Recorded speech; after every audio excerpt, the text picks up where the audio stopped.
Ayan, isang magandang hapon po muli mga kapatid. Magandang hapon naman, Kuya Ryan. Wala kausap eh. Sige, tayo po ay makinig ng salita ng Diyos. Kung meron po kayong dalang mga Bible o sa cellphone nyo may Bible, no? Pakibuksan sa Colossus chapter 2, 6 hanggang 7. Pero kung wala naman, ay hayaan nyo pong basahin ko sa inyo, no? Colossus chapter 2, 6 to 7. Actually, meron akong iba't ibang salin o translation na gagamitin dito, no?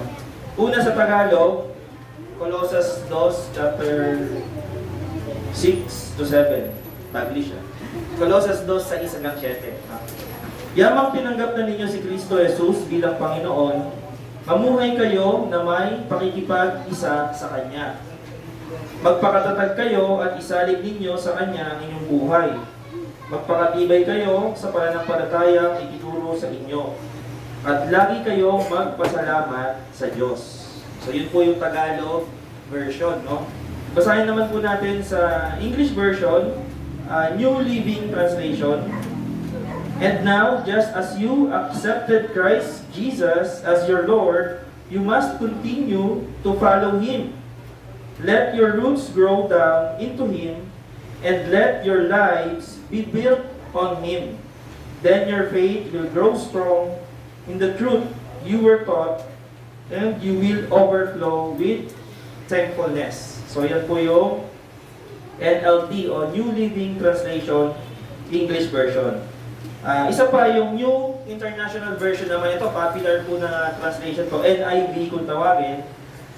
So then, just as you receive Christ Jesus as Lord, continue to live your lives in Him, rooted and built up in Him, strengthened in the faith as you were taught, and overflowing with thankfulness. So Colossians chapter 2, 6 to 7.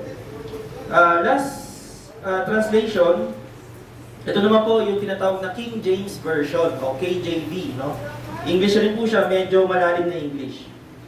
As ye have therefore received Christ Jesus the Lord, so walk ye in Him, rooted and built up in Him, and established in the faith, as ye have been taught, abounding therein with thanksgiving. Colossians chapter 2, 6 to 7. So medyo malalim na English, no? Tayo po ay manalangin. Aming Diyos, bigyan niyo po kami ng patnubay at inyong kapangyarihan ng banal na Espiritu sa aming kalagitnaan. Mangusap kayo, Panginoon, sa puso ng bawat isa at yung aming maririnig na inyong salita ay maging maipamuhay po namin. Tulungan niyo kami na ito po ay magamit po namin ng inspirasyon at kalakasan sa aming paglakad sa pananampalataya sa inyo. Pagpalaan niyo po ang bawat isa na narito ngayon, maging yung mga bata, Panginoon, bigyan niyo rin po sila ng kaunawaan at karunungan. Salamat po sa pangalan ni Jesus. Amen. Amen. So, ang paksa po natin, no, growing in Christ o paglago kay Kristo. Pag sinabing paglago, no, by the way, ang ating tema, ngayong ating katatapos lang ng ating 5th year anniversary, no, pero actually yung buong 2023, yun yung ating hindi pala, mula August pala nag-start yung ating ika-5 taon, no? Ang tema natin, SKK, A New Genesis. Anong ibig sabihin ng A New Genesis? Bagong simula, no? So nagsisimula tayo, katulad nito, nagsisimula tayo dito sa Kids Salon, di ba? Maraming bagong simula sa atin ngayon, yung ating pagkikipag-isa sa CMPI, no? Nabanggit ko na sa inyo, di ba? Yung mga kapatiran sa buong Pilipinas ay tayo ay naging kasapi, no? Kaya nga yung ating baptismal certificate ay legit na siya ngayon, no? Documented na siya. And then, yung mga scholars natin, may mga bago. So ngayon, 10 na, baka next year, 15 na sila hanggang maging 20, no? So, nagsisimula tayo sa bagong simula, no? Mula sa pandemya. At higit sa lahat pati sa ating buhay, no? Nagsisimula na tayong lumakad sa Panginoon, di ba? Kanina nga, yung testimony ni Kuya Jeff, di ba? Dati, sabi niya, parang nawaldas niya lang yung mga blessing, no? Pero ngayon, na-realize niya na at kailangan niya ng panghawakan, yakapin pa, no? At tama yun, no? Kasi pag marunong kang magpasalamat, marunong kang maging mabuting katiwala, ay hindi ka bibiguin ng Diyos. Napapapalain ka talaga. No? Kahit yung maliit nga na kaperahan mo, pag pinagyaman mo yan, no? Ibinigay mo sa Panginoon, ay maniwala ka po, 100% sure, you will be blessed. No? Even yung pagpunta nyo na lamang dito, no? Sacrifice ito kasi tayo, hindi naman tayo mayayaman. No? We don't have the privilege, even time. No? Yung oras lang natin napakahalaga. Kailangan natin kumita, di ba? Bawat minuto, dapat maghanap tayo ng pangabuhayan. No? Pero, nandito kayo ngayon, no? Hindi yan aksidente. Maaaring napilitan kayo, pero yan po ay kalooban ng Panginoon. No? So, meron akong papakita sa inyo. Ang sentrong pagsapalan muna natin, bago ko pakita yung dalawang picture. Ang tunay na tumatanggap kay Kristo ay namumuhay para kay Kristo.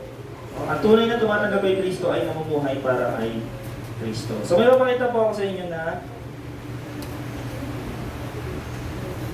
yan. Kita nyo ba? Ano po ito? Halaman, tama? Ano pa? Paso, tama. Halaman na nasa paso o ano, may paso. Halaman, okay. So, o pasong may halaman. Yung sumunod, ito po, ano po ito? Broken heart. Readers, ano to? Ang mga bata, ano yan? Nasirang paso. Halaman o paso. Ano ba talaga? Paso o halaman? Halaman na nasira. Okay. Ngayon, dun sa dalawang picture na yan, sa tingin nyo, alin yung halaman na tutubo? Yung ito o ito? Yung buhay. Ito po. Yung may paso. Yung may paso, yung nasa paso. Yung mga kabataan, anong tutubo? Ito? O ito? Yung lalago, yung nasa paso. Bakit hindi lalago to? Ba't hindi to tutubo? Kasi walang lupa. Walang lupa. Walang lupa. Tsaka, hindi na siya nakatanim. Di ba? Hindi na siya nakatanim. Yun. So, analogy po yan, no? Analogy. Isipin natin, meron bang halaman na hindi nakatanim na lumalago? Meron ba? Opo. Hindi. Basta hindi nakatanim. Kasi may hydroponics eh.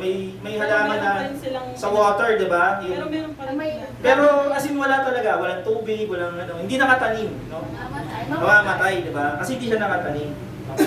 So, dito sa ating binasa, sa pinakita ko sa inyo dalawang picture, no? Ngayon, ang tanong ko sa inyo, ano ba ang kaibahan ng buhay na walang Kristo sa may Kristo? O buhay na may Diyos sa walang Diyos? No? Dito na lang sa Kalayaan, example, makikita mo yung mga tao na walang Diyos. No? Maganda ba yung buhay nila? Payapa ba yung buhay nila? Maaaring mas mayaman sila sa atin, pero ang tanong, meron ba silang kapayapaan? Meron ba silang kasiguruhan sa buhay? No? So dito, sa binasa natin, una, natatandaan nyo pa ba? O, makinig, basahin ko ulit. Sa Tagalog na lang tayo mag-focus. Yamang tinanggap ninyo si Kristo bilang Panginoon, mamuhay kayo na may pakikipag-isa sa Kanya. Magpakatatag kayo at isalig ninyo sa Kanya ang inyong buhay. Magpakatibay kayo sa pananampalatayang itinuro sa inyo at lagi kayong magpasalamat sa Diyos. Unahin natin yung tinanggap. When we say tinanggap, sino ang tinanggap natin? Si Kristo ba o religion? Si Kristo o yung Diyos. Hindi yung religion, di ba? Hindi ito religion, kundi ito ay relasyon sa Diyos. Paano ba natin tinanggap si Kristo bilang Panginoon?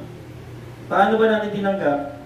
Sabi po dito sa NIV, you receive Christ Jesus as Lord. Past tense. Past tense. Tinanggap. Tapos na. No? Natanggap nyo na. No? So, ano to?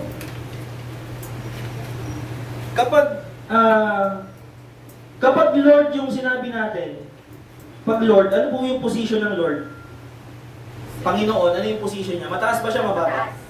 Mataas. Ang Lord kasi sa modern term, boss, manager, amo. No? Kasi dalawa yung meaning ng Lord eh. Yung Lord na Emperor, sa Emperor Nero tinatawag na Lord, Caesar Curios, no? Caesar is Lord. Yun yung sinisigaw ng mga Romans and Jews. Kaya nga si Jesus, 'di ba, sabi niya, kaninong mukha ang perang ito? No? Sabi nila kay Caesar kasi Caesar is Lord eh, Caesar Curios na tinatawag, no, sa salitang Grego. At pangalawang Lord, yung nasa lupa, 'di ba? Boss, manager, amo. Kaya nga mahirap sa mga panahon ng Bible times, yung word na Lord. Sa atin kasi pag sinabing Lord, automatic Diyos yung naiisip natin. Tama ba? No? Dito, sinasabi ni Pablo, ang Lord na sinasabi niya rito ay si Jesu Cristo. No? Nililinaw po natin, no? Si Jesu Cristo. Sa Colossus po, sa binasa natin, itong sulat na ito ni Pablo, ang Christology dito, o yung turo tungkol kay Kristo ay mataas. No? Kasi dito sinasabi niya, si Kristo ay manlilikha, creator. Sabihin nga natin, creator. Sabay-sabay, 1, 2, ready, go! Creator! Tapos redeemer. Redeemer. Yan. Creator, manlilikha, redeemer ay manunubos. No? Siya yung tumubos sa atin. No? Sabi nga sa unang chapter, basahin ko lang sa inyo yung isang verse. Chapter 1, verse 15. 16 pala to. For through Him, God created everything in the heavenly realms and on earth. He made things we can see and the things we can't see, such as thrones, kingdoms, rulers, and authorities in the unseen world. Everything was created through Him and for Him. Grabe yung Christology ni Pablo dito. Ibig sabihin yung kanyang aral kay Kristo. Tinatawag na Christology, no? Lahat daw po ng bagay ay nilikha sa pamamagitan ni Kristo at para kay Kristo. So, therefore, Jesus is part of the triune God. Diba? Tayo ay meron tinatawag na Trinity. Ano nga yun? Diyos Ama, Diyos Anak, at Diyos Espiritu Santo. Sige, sabihin natin sabay-sabay. Diyos Ama, Diyos Anak, at Diyos Espiritu Santo. Tatlo ba yung Diyos? Hindi po, isa lang. No? Isa lang po yung Diyos. Meron siyang tatlong persona. No? One God, three person, co-equal. No? Pantay-pantay po sila. So kung si Jesus po ay ating Panginoon, ano yung utos na kasunod doon sa sulat ni Pablo? Maganda sana may Bible kayo, no? Pero ako na yung mag-guide sa inyo. Yung sumunod na sinabi niya, tinanggap niyo si Kristo. Ang sumunod, sabi niya, sa talatang 6, mamuhay kayo na may pakikipag-isa sa Kanya. Pakikipag-isa. Pag sinabi pakikipag-isa, anong ibig sabihin nun? Kung susuriin natin yung pagkakasulat po, yan po ay imperative sentence. No? O yung mga college natin dito, ano ibig sabihin ng imperative sentence? Pas po. Ha? Pas Daw, pas. Pag sinabi imperative sentence, ito ay utos. No? Ito ay pangungusap na nag-uutos. No? Anong sabi doon? Mamuhay kayo na may pakikipag-isa sa Kanya. Inuutusan ni Pablo yung iglesia sa Colossae o sa Colosas na mamuhay ng may pakikipag-isa kay Kristo. Sa Bible po, maging aware tayo na pag binasa natin, merong promise. Ano yung promise sa Tagalog? Pangako, no? May pangako, tsaka may utos. Pag may pangako sa Bible, ano yung gagawin natin? Katulad ng binanggit ni Kuya Jeff kanina, i-claim natin. No? I-claim natin, aangkinin natin. Kasi sabi ng Lord, unahin mo ang kaharian at ang katwiran at ang lahat ng ito ay ibibigay ko sa iyo. So i-claim mo 'yon. Matthew 6:33, no? Ano daw yung ibibigay sa atin? Lahat ng ito, ano yung tinutukoy doon? Every material blessings ibibigay sa iyo. So meron pa lang ganun sa Bible, no? Eh paano hindi mo binabasa kaya hindi mo alam?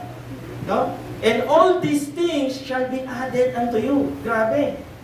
No? Ibibless ka pala ng Panginoon, nandiyan lang pala yung blessing. Hindi mo lang binubuksan kasi yung Bible sa bahay, nasa altar lang at inaano na, inaamag na, no? May mga agiw na. No? So i-claim mo yun. Pag-utos naman, anong gagawin pag-utos? Sumunod. Sumunod o susundin, di ba? O mga bata, alam nila yun, pag inutusan ng nanay, kailangan sumunod kasi susunod to, may tsinelas na yun, o hangir, di ba? Kailangan sumunod na, no? Mas mas susundin nga raw nila yung sigaw ng nanay nila kaysa sa sigaw ng puso nila kasi pag, pag sigaw ng nanay, no? May kasunod na ano na yun, no? Hataw na yun, no? So, inuutusan po ni Pablo yung mga kapatiran sa Colosas na mamuhay ng may pakikipag-isa kay Kristo. So kung si Jesus po ay, ano ang ibig po sabihin nito sa tingin nyo na mamuhay na may pakikipag-isa kay Kristo? Sa King James Version, sabi dito, medyo malalim po na English to, no? As ye have therefore received Christ Jesus the Lord, so walk ye in Him. Kapag sinabing lumakad, ano po yung ibig sabihin ng lumakad? No? Hindi po ito yung literal na paglakad. No? Bagamat sa panahon po ng Panginoon, yung mga disipulo, literal na sumusunod sa kanilang rabbi. Sino mga nakakapanood ng mga Jesus film? So nakikita nyo sa Jesus film, di ba, pinaportray, no? Pag pumunta si Jesus dito, yung mga disciples, sunod din sila. Literal na lumalakad sila, sumusunod, no? Pero syempre, sa ngayon, hindi na literal, no? Sa ating mga Pilipino, meron tayong matandang kasabihan, may mga matatanda tayo dito, no? Yung paglakad sa yapak ng ama o ina. Ano ibig sabihin nun? Paglakad sa yapak ng ama o ina. Ibig sabihin, tinutularan mo ang iyong ama at ina, no? Kung halimbawa, siya ay magaling na negosyante, no? Successful na negosyante, tularan mo siya. O siya ay magaling na seaman, si Mandaloko, joke lang, no? Tutularan mo rin siya, no? O minsan nga kahit negative no? Kunwari, minsan sa relatives namin, sa mga tatay ko, sa sayo tatay ko, parang proud pa kami na maging basagulero. No? Buti na lang hindi ako naging basagulero, no? Kung ba parang macho pa, no? Tuwan-tuwa pa, ay, si Ryan, nanuntok ng klase niya, galing! Ginaganon pa ako dati, no? Kaya dati ang inisip ko, pag nanuntok ako, okay. Kaya dati, nanununtok din talaga. Nanununtok din talaga ako, no?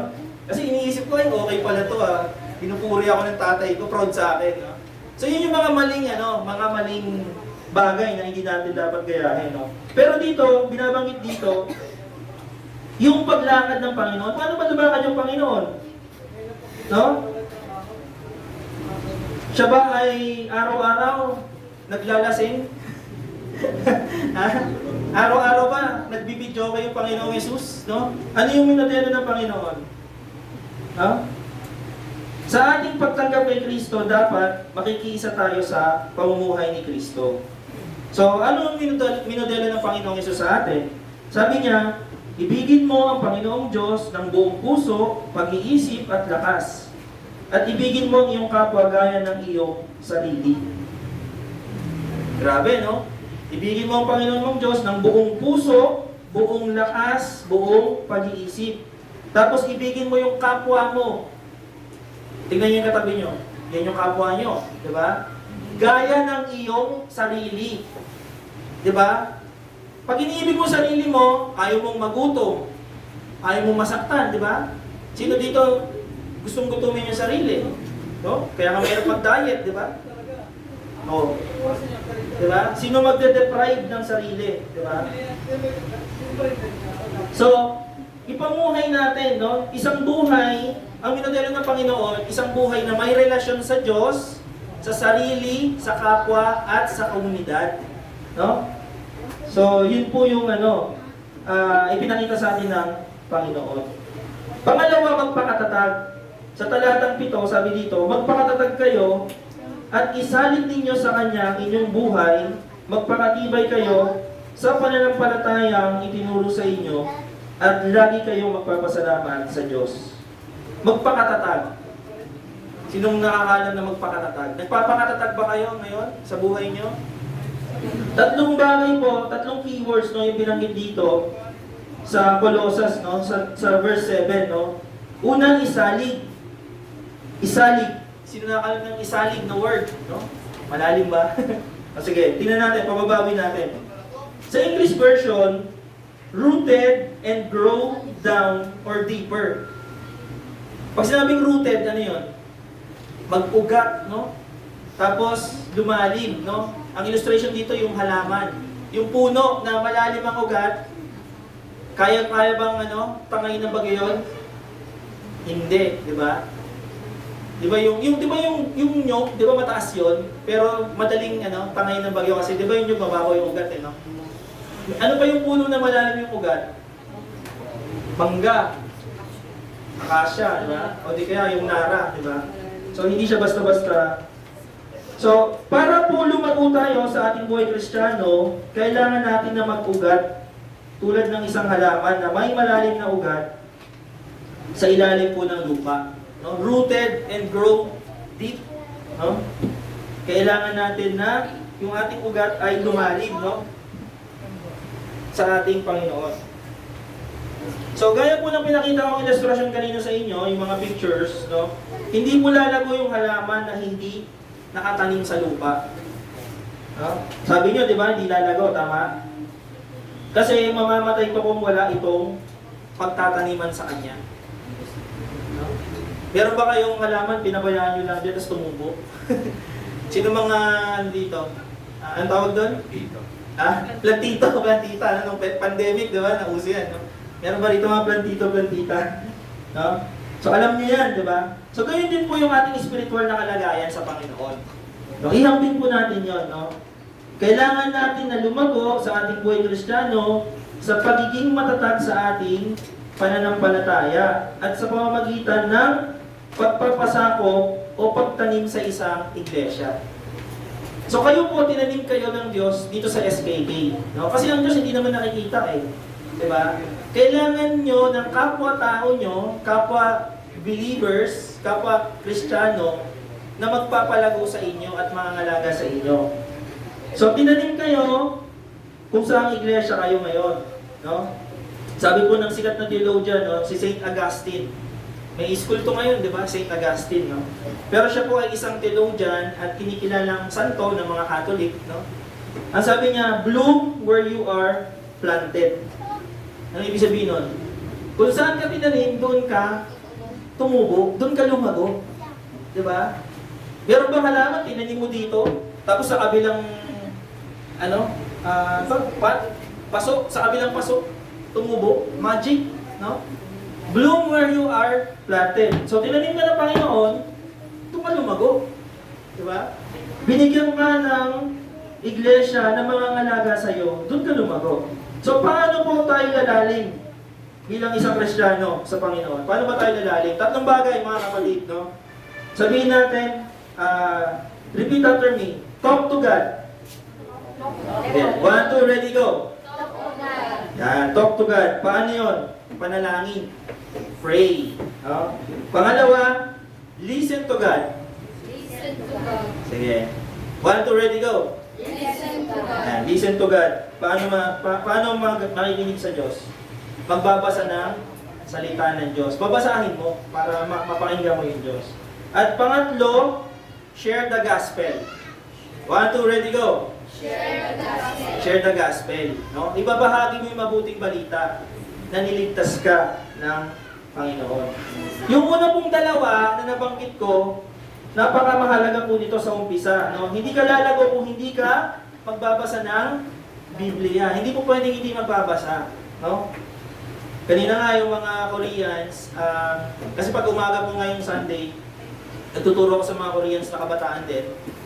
Alam niyo ba, kung ilang oras sila mag-aral? Ilang oras sila nag-aaral, mga kabataan?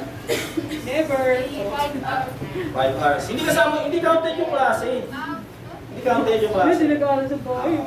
Di ba half day lang, no? Usually, no? Half day. Sila, hindi counted yung pasok nila.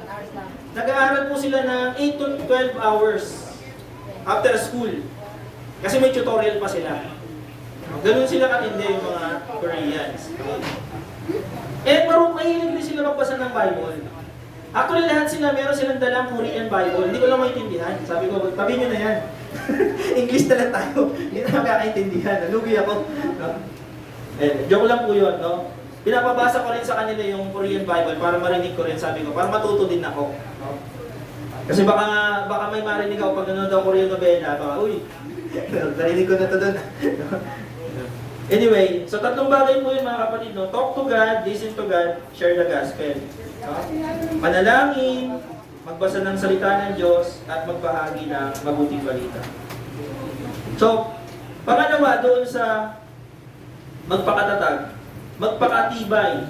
Saan daw tayo magpapakatibay?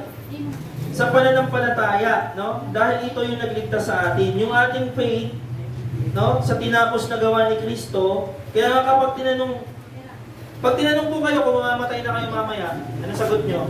Yung mga nabautismuhan, alam yan. No? Saan kayo pupunta? Sa langit ba? Yung mga bago mag-tais, alam nila yan, no? May naka-perfect ng exam. Ito, si Astia, patulog-tulog lang yan, pero perfect yan. Ay, kisig pa. Kala ko tulog. Okay. No? Perfect po yan sa exam, no? So, paano ba tayong papakatibay sa ating pananampalataya? Simple lang po, no? Word of God pa din, salita pa rin ng Diyos, no?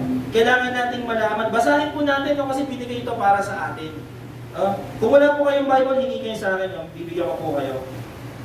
Tapos, isa pa, yung pagtitipon po o fellowship ng kapwa mananampalataya. Katulad ito ginagawa natin, once a month, nagsasama-samang pagsamba tayo. Pampalakas din po ito sa atin. Pangatlo, magpasalamat. Magpasalamat, no? Bakit magpapasalamat? Sa NLT version, sabi rito, verse 7, basahin ko po ulit, "Then your faith will grow strong in the truth you were taught, and you will overflow with thankfulness." Sa oras po na lumakas, yung pananampalataya mo, mapupuno ka ng pasasalamat. Alam niyo po ba yun, pagka yung malago ka na sa Panginoon, hindi ka na hindi ka na reklamador, no? Pati yung problema, papasalamatan mo na. Kasi malinaw na sa'yo na ang Diyos ay mabuti. No? Kasi nga yung pananampalataya lang, hindi niya na pinahirapan yung kaligtasan, di ba? Mahirap pa mananampalataya sa Diyos? Mahirap. Sino nahihirapan? Hindi, di ba? Maniniwala ka lang na yung kamatayan niya sa krus para sa iyo yun, di ba? Tinubos niya lahat ng iyong masalanan. At yun ay sapat na para maligtas ka. Ganun kabuti yung Diyos. Kaya yung mga Kristyano, tayo, nagdiriwang tayo. Nagsi-celebrate tayo ng salvation. Kaya may simba. No? Alam niyo ba ang meaning ng simba? Bakit nagsisimba yung mga Kristyano? Sinong mga kasagot? Ba't nagsisimba mga Kristyano? Trip lang. No? Yung pagsisimba po natin is celebration of our salvation. Pagdiriwang to kasi tayo ay niligtas na. No? So ngayon, pag namatay ka, saan ka pupunta? Sa langit. Parang ang hirap naman, Kuya Ryan, no? Kasi makasalanan ako eh. Eh anong sabi ng Panginoon? Di ba sabi ng Panginoon sa salita ng Diyos, dahil sa biyaya ng Diyos, kayo ay naligtas. Hindi ito dahil sa inyong mga gawa. No? Kaya't walang dapat ipagmalaki ang sino man. Ito. Another, Ayan. Basahin nga natin to. 1, 2, ready, go. Gawa ni Kristo, hindi natin gawa, not by our works. Ayan. So, yung kaligtasan, gawa ni Kristo, hindi natin gawa. Wala tayong ambag sa kaligtasan. No? Sino gumawa nun? Si Kristo. O nga tanong mo yung katabi mo, ligtas ka ba? Oo. Nananampalataya ba siya sa Panginoon? Nananampalataya ba kayo sa Panginoon? Yes. Oh, yes. Eh, diligtas kayo. Sabi ng Bible sa Romans 9, no? Kung ipahayag mo na si Jesus ay Panginoon, maliligtas ka. Sabihin natin na si Jesus ay Panginoon. Jesus ay Panginoon. Ayan. Ligtas na kayo. Ganun lang. No? Eh, paano yung Kuya Ryan? Grabe naman. Parang, ang yabang nyo naman, mga Kristiyano, kayo na maligtas. Di ba? Ganun yung mga tanong sa atin ng tao, no? Eh, pwede rin naman sila maligtas, eh. Diba? Pinagdaramot ko yung kaligtasan, ino-open yun sa lahat. Kaya nga lahat dapat marinig yung mabuting balita. No? Na ang kaligtasan ay sa pamamagitan lamang ng sabihin natin, pananampalataya. Gutom na kayo. So sa oras po na lumakas yung ating pananampalataya, magpapasalamat tayo sa Diyos. Marapat lamang na pasalamatan yung ating Diyos. Kasi yung kaligtasan is by faith alone. Panghuli po. Panghuli na. Ulitin ko yung talata. Makinig. Yamang tinanggap na ninyo si Kristo Jesus bilang Panginoon, mamuhay kayo na may pakikipag-isa sa Kanya. Magpakatatag kayo at isalig ninyo sa Kanya ang inyong buhay. Magpakatibay kayo sa pananampalatayang itinuro sa inyo at lagi kayo magpapasalamat sa Diyos. Grow in Christ. no? Lumago tayo sa ating pagkakilala kay Kristo. Ang paglago pong Kristiyano ay iniutos ni Pablo, no? Na ating apostol, at ito po ay ating lakbayin, no? Sa ating pananampalataya. Walang bagong tanim na halaman na lumago agad. Di ba pag nagtanim ka, yung mga plantito dyan, ilang weeks bago medyo lumago siya? 2 weeks, no? Buti na lang, may mga plantita rito. Di ba? 2 weeks, no? Hindi instant, hindi magic na lalago agad. So, ganun din tayo, no? Yung mga bagong bautismo sa atin, no? Hindi sila agad lalago, o tayo man na bago sa SKK, no? It takes time, no? Pero kailangan lumago tayo. Wala rin namang itinanim na hindi lumago o tumubo, basta ito ay nakatanim sa lupa. So paano tayo lalago? Dapat nakatanim tayo kay Kristo. Huwag kayong aalis kay Kristo. No? Maaaring umalis kayo sa SKK, pero dapat na kay Kristo pa rin kayo. Sa akin, okay na yun kung umalis kayo sa SKK, basta na kay Kristo pa rin kayo. Kaso lang, pag umalis kayo sa SKK, umalis rin kayo kay Kristo, namumuhay na kayo ng masama, ay nakakalungkot yun, no? Pero wala na akong magagawa doon, no? Decision nyo na po yun, mga kapatid. Last na lang, ang paglago ay pamumuhay kay Kristo. Ang paglago po ay pamumuhay kay Kristo Jesus na ating Panginoon. Tayo ay manalangin. Salamat Panginoon sa araw na to, sa paalala niyo mula sa inyong salita. Pagpalain ngayon nilalabing bahagi ng aming panambahan. Sa pangalan ni Jesus, Amen. Sige, ano muna tayo? Siguro opening muna para makapag-pahinga ko konti.